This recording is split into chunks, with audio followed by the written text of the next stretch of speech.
রানা ভাই, আপনি প্রথম বাজিটা কত সালে খেলেন আর কার সাথে খেলেন? আমি প্রথম বাজি খেলি 2007 সালে। এটা মিরপুর। আমার সাথে বাজির কথাবার্তা হয়েছিল মিরপুরের লুটাস ভাইয়ের সাথে। তো ওনাদের সাথেই খেলা হয়েছিল। লুটাস ভাইয়ের মোটামুটি সবাই চিনে, ঠিক আছে। তো ওই বাজির ফলাফলটা কি ছিল? ফলাফল ছিল লুটাস ভাইয়ের মনে হয় 7 কবুতর, আমার 3 কবুতর। তো এটা 2007 সালে, অনেক আগের কথা। জি। আর বাজিটা ছিল অবশ্যই বিনা পাল্লার ছিল। জি জি, তাই তো? আমি সবকটা বাজি বিনা পাল্লায় বিনা খেলছি। পাল্লার, আর বিনা পাল্লার লিজেন্ড বা বিনা পাল্লার উস্তাদ হিসেবে সবাই রানা ভাইরা অনেক সম্মান করে। তবে আপনার সেকেন্ড বাজিটা? সেকেন্ড বাজি হচ্ছে 2013 সালে।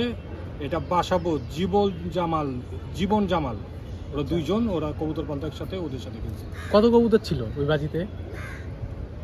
ওইটা মনে হয় 24 কবুতর বা 25 কবুতরের বাজি ছিল, আমার ঠিক স্মরণ নেই, এরকম 24-25। আচ্ছা, আপনার কয় কবুতর ঘর লাগছিল? আমার 8 কবুতর গল লাগছিল বিনা পাল্লায়। আচ্ছা, 8 কবুতর। আর ওনাদের? আমাদের 2 কবুতর। 2 কবুতর। আচ্ছা, ওই গেমটা রানা ভাই বিজয় লাভ করে। আর জি। আপনার মানে শেষ গেম ছিল, থার্ড গেম কোনটা ছিল? থার্ড গেম ছিল 2016 সালে। এটা হচ্ছে বাংলা বাজারের আমারই খুব ঘনিষ্ঠ ভাই, ওনাদের সাথে। তো ওইটাতে ওনাদের কবুতর ছিল 14টা, আমার ছিল 16টা। আচ্ছা আচ্ছা। তো ওইটাও বিনা পাল্লার ওই গেমটাও জিতছেন। 31 কিলো গেম ছিল। আচ্ছা, 31 কিলো গেম ছিল। তো ভাই, এই হচ্ছে আপনার বাজির ইতিহাস। আর আপনার যে সবাই নতুনরা জানতে চায় বিশেষ করে যে মাদার ইনটেক, বিনা পাল্লা, সিজন ইনটেক, এগুলো আসলে কি? কারণ ইদানিং দেখা যাইতেছে মাদার ইনটেকটা নিয়ে অনেক চর্চা চলতেছে। এখন আপনি যদি একটু এই বিষয়ে ধারণা দিতেন।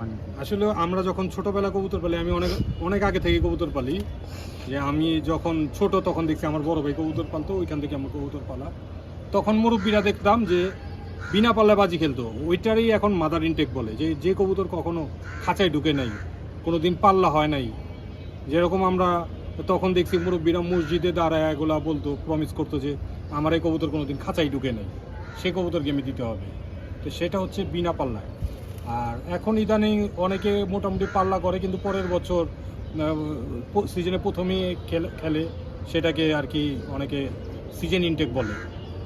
এখন প্রশ্ন হচ্ছে যে মাদার ইনটেক খেলাটা বেশি প্রেফারফুল নাকি সিজন ইনটেকটা খেলা বেশি প্রেফারফুল, মানে রেজাল্টের দিক দিয়ে? আপনার যদি মাদার ইনটেক খেলেন, সেটা তো কবুতরের বাহাদুরি, ঠিক আছে, সেখানে কোনো কারো হাত থাকে না। যদি পিওর খেলা হয়, তাহলে কবুতর কার কোনটা ভালো সেটা বোঝার একমাত্র উপায় মাদার ইনটেক খেলা। কারণ পাল্লা দিলে মোটামুটি অনেক সময় দেখা যায় ভালো কবুতরও পাল্লায় পড়ে যায়, অনেক সময় খারাপ কবুতরও ঠিক আছে।